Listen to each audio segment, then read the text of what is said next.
Praise the Lord.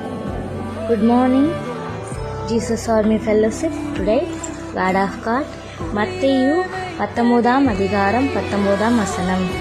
உன் தகப்பனையும் உன் தாயையும் கனம் பண்ணுவாயாக. உன்னிடத்தில் நீ அன்பு கூறுவது போல பிறனிடத்திலும் அன்பு கூறுவாயாக. ஆமீன். கர்த்தருடைய நாமத்துக்கு மகிமை உண்டாவதாக. இந்த நாளில் கூட இந்த சத்தத்தை கேட்டுக்கொண்டிருக்க தேவனுடைய பிள்ளைகளை கர்த்தர் நம்மளுக்கு வேதத்தில் அநேக கட்டளைகளை சொல்லியிருக்கிறார்.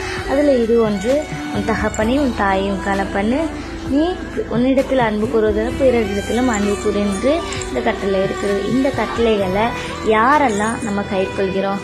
அப்படி கைக்கொள்கிறவர்களாக இருந்தால், இந்த வசனத்தை நீங்கள் கைக்கொள்கிறவர்களாக இருந்தால் கமெண்ட் பாக்ஸில் ஆமென்னு சொல்லிட்டு போங்க.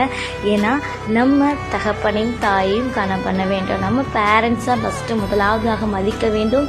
அப்போ தான் நம்மளுக்கு தேவையான நேரத்தில் தேவையான தக்க சமயத்தில் கர்த்தர் நம்மளுக்கு ஆசீர்வாதத்தை கொடுப்பா.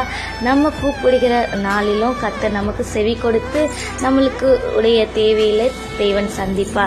நம்ம பெற்றோர்களுக்கு கீழ்ப்படியவர்களாக இருக்கணும். அது மட்டும் இல்லாமல் ஏசப்பா இந்த உலகத்தில் வாழ்ந்த நாட்கள் எப்படி பிறரிடத்தில் அன்பு கூர்ந்தாரோ அதே போல் நாமளும் இருக்க வேண்டும். ஏன்னா நம்ம எல்லாருமே ஏசப்பாவுடைய பிள்ளைகள் அல்லவா? நாமளும் ஏசப்பா போல இருக்க வேண்டும். கர்த்தர் தாமே இந்த வார்த்தையை உங்களுடைய ஆசீர்வதிப்பாராக. ஆமென்.